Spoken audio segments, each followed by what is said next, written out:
ሰላም ክቡራት ህዋት ናይ ሎማዓንቲ መደበይ ተጠቀምቲ ቲክቶክ ፌስቡክ ዩቲዩብ ብፍላይ ዝሓተትኩም ማለት እዩ ኣብ ዝኾነ ቦታ ቪድዮ እንዳቀዳሓና ከለና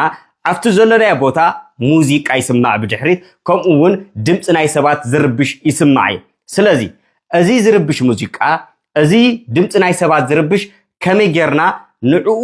ኣልቂቕና ናትና ድምጽ ከም ዝስማዕ ክንገብሮ ንክእል ንዝበልኩምኒ ክትገብርዎ ትኽእሉኩም ከመይ ጌርኩም ሎማዓንቲ ሓቢርና ክንሪእና ማለት እዩ መጀመርያ ግን ሓቢርና ክንሪእ እንተ ኮይና አንታ ክትገብረለኩም ዛ ቪድዮ እዚኣ ላይክ ክትዋለኩም ሕዋቴ ድሕሪ ደሞ ሸር ኢልኩም ንሕዋትኩም ኣካፍልዎም ሕጂ ናፍቲ ዝሓተትኩም ንሕቶ ሓቢርና ንእቶ መጀመርያ ክትገብርዎ ዘለኩም ግን እዛ ኣፕ እዚኣኹም ክተውርድዋ ዘለኩም እንዳውረድኩ ኣይርኢኩምኒ ቀሊል ስለ ዝኾነ እዛ ኣፕ እዚኣ ንዓይ ብጣዕሚ እያ ጠቒማትኒ ቀሊል ይውን ኤዲት ንክትገብር በዛ ኣፕ እዚኣ ስለዚ እዚኣኹም ክትጥቀሙ ዘለኩም እዚኣኹም ክተውርድዋ ዘለኩም ረእይዎኹም ኣብዚ ቪድዮ ከመይ ጌርኩም ትድምፂ ክተጥፍእዎም ዘለኩም ዘይብልኩም ደሞ ንዛ ኣፕ እዚኣ ኣውሪድኩም ተጠቐሙ ብጣዕሚ ብዙሕ ነገር እያ ትጠቅም ማለት እዩ ስለዚ ሕጂ ናፍቲ ዝሓተትኩም ንሕቶ ሓቢርና ንእተው ኦኬ ኣነ ናፍቲ ኣፕ ንሳክኣትዮ ማለት እዩ ከምዚ ለምሰኣትኹ ንስኹምን ከምዚ ጌርኩም ምሰውረድኩም ማዛ ኣፕ እዚኣ ካብኡ ክትገብርዎ ዘለኩም ሓድሽ ቪድዮ ስለተምፁ ኣብዛ ትርእይዋ ዝኒኦኹም ምልክት ገይረልኩም ዝኒኦኹ ነዚኣ ሓንቲ ግዜ ትነኽእዋ ማለት እዩ ነዚኣ ምስ ነኽእኹማ ብቐጥታ እዩ ናብ ጋላሪኹም ዝመርሐኩም ማለት እዩ ድሕሪኡ እቲ ዝርብሽ ድምፂ ዝቐዳሕኹሞ ቪድዮ ተምፅዎ ማለት እዩ ከም ኣብነት ኣነ ናይ ሓውና ጫሕማይ ቪድዮ ከምፃየ ማለት እዩ ናይ ሓውና ጫሕማይ ቪድዮ ብጣዕሚ ዝርብሽ ሙዚቃ ድምፂ ብድሕሪት ኣሎ ስለዚ ነቲ ሙዚቃ ብድሕሪት ዝኒአ ከልቁቆ የደልየ ዝኒኦኹ ከመይ ጌረ ሕጂ ትርእይዎም ማለት እዩ መጀመርያ እስኪ እቲ ዝርብሽ ድምፂ ከስማዕኩም ሰላም ሰላም ኩልኩም ኣሙና ዓለም ትርከቡ ፈቶተይ ሓገዝተያ ከምዚ ሰማዕኹሞ ብድሕሪት እቲ ናይ ሓውና ሙዚቃ ኣሎ ማለት እዩ ስለዚ ነዚ ሙዚቃ እዚ ደሞ ከልቁቆየ ሕጂ ሓቢርና ክርኢና ከመይ ጌርኩም ክትልቅዎ መጀመርያ ክትገብርዎ ዘለኩም እንታይ ትገብሩ ነታ ቪድዮ ከምዚኣ ጌርኩም ነታ ዘምፃኹማ ሓንቲ ግዜ ንክእ ተብልዋ ንክእ ምሰበልኩሞ ብጎኒ ከም ትርእይዎ ዝኒኦኹም ይልወጥ ማለት እዩ ይቕየር ከም ትርእይዎ ዝኒኦኹም እንድሕር ከምዚኣ ጌርኩም ካልኣይ ንክእ ተቢልኩማ ግን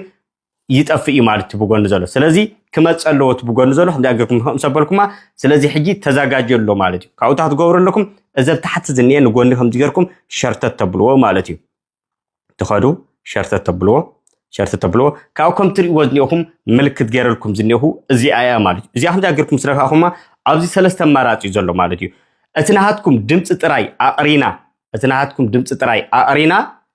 እቲ ዝርብሽ ብድሕሪ ዘሎ ድምፂ ዶ ክነጥፈአልኩም ይብለካ ኣሎ ማለት እዩ እቲ ካልኣይ ምልክት ገይረልኩም ኒኦኹ እዚ ሳልሳይ ዝኒአ እቲ ድምፂ ናሃትኩም ጠቕሊልና ክነጥፍኦ ትደሊድኹም እዩ ዝብለካ ዘሎ ጠቕሊልካ ጥፈአለይ ናተይ ድምፂ ምስ ኩሉ ትብሎ ተኾንካ እውን ከጥፈአልካ ይኽእል ማለት እዩ እዚ ቀዳማይ ዘሎ ግን በቃ ከምቲ ዘሎ ቪድዮ እዩ ክቐድሐልካ ዝኽእል ስለዚ ሕጂ ንሕና ደሊና ዝኒአና እቲ ናሃትና ድምፂ ኣቕርዩ እቲ ብጎኒ ዘሎ ዝርብሽ ድምፂ ብድሕሪና ዘሎ ናይ ሰብ ድዩ ናይ ሙዚቃ ድዩ ንሱ ከጥፈአልና ደሊና ስለ ዘለና ነዚ ኣይነ ሓንቲ ግዜ ንነኽኣ ማለት እዩ ነዚኣ ምስ ነኽኣና ልክዕ ከምዚ ገይሩ ከም ትርእይዎ ዝኒኦኹም እንዳቆፀረ ክሳብ 100 ዝብል ክፅበይዎ ኣለኩም ምክንያቱ ነቲ ድምፂ የጥፍኦ ስለ ዝኾነ ሕጂ ኣጥፊእዎ ኣሎ እቲ ብድሕሪ ዝነበረ ዝርብሽ ነበረ ድምፂ ናይ ድምፂ ሓውና ጫሕማይ ከስማዕኩም ረእይዎ ናይ ዓንቶይ ዝነበረን ናይ ሕጂ ዘሎን ኣፈላላይ እስኪ ሓቢርና ንረአይ ሰላም ሰላም ኩልኩም ኣሙና ዓለም ትርከቡ ፈቶተይ ሓገዝተያ ሰላም ሰላም ኩልኩም ኣሙና ዓለም ትርከቡ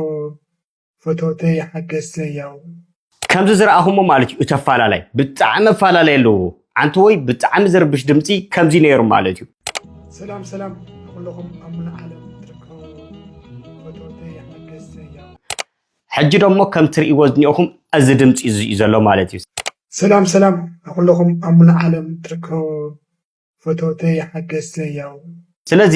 ኣቱም ተጠቀምቲ ቲክቶክ ፌስቡክ ወይ ደሞ ዩቲዩብ ኤዲት ትገብሩ ሕዋተይ ኣብ ፈቐድኡ መንገዲ ከይድኩም ትገብሩ ሕዋተይ ወይ ደሞ ኣብ ገዛኹም ሰብ ተልዩ ውፃእ ገለ ኣየድልኒ ማለት እዩ ስእልኩም ንስኹም ጉዳይኩም ትገብሩ እንድሕር ካብ ርሑቕ ድምፂ ዝመፅእ ተልዩ እውን ጉዳይኩም ትገብሩ እሞ ድሕሪ ከምዚ ጌርኩም ክተጥፍእዎ ትኽእልኩም እቲ ብድሕሪ ዘሎ ድምፂ ማለት እዩ ብዘይካ እዚ እዚ ኣፕ እዚ ብጣዕሚ ብዙሕ ነገራት ክትጥቀምሉ ትኽእሉ እዩ ምክንያቱ ኣቲኹም ረእይዎ ምንም ዓይነት ኣፍልጦ ዘይብልኩም ናይዚ ኣፕ እዚ እንድሕር ተልዩ ደሞ ኣብ ዩቲዩብ ከይድኩም ተማሃርዎ ምክንያቱ ብዙሕ ዘምህሩ ሰባት ስለ ዘለዉ ስለዚ ብዝቐለለ መጠን ኤዲት ከምዚ ጌርኩም ክተስተኻኽሉ ትኽእልኹም እዚ ንእሽተይ ኤዲት እዩ ማለት እዩ እቲ ዝዓበየ ኤዲት ደሞ ኣብ ቤት ትምህርቲ ከይድኩም ተማሃሩ የክብለኩም ዝክእል እታ ዝሓተትኩም ንሕቶ ተመሊሳትኩም ክትከውን ተስፋ ገብር ንትገብርዎ ላይክን ሸርን ከመስኩም ክሓልፈ ይድልኒ ብጣዕሚ ዝፈተኩም ላብ ሰማል ቻው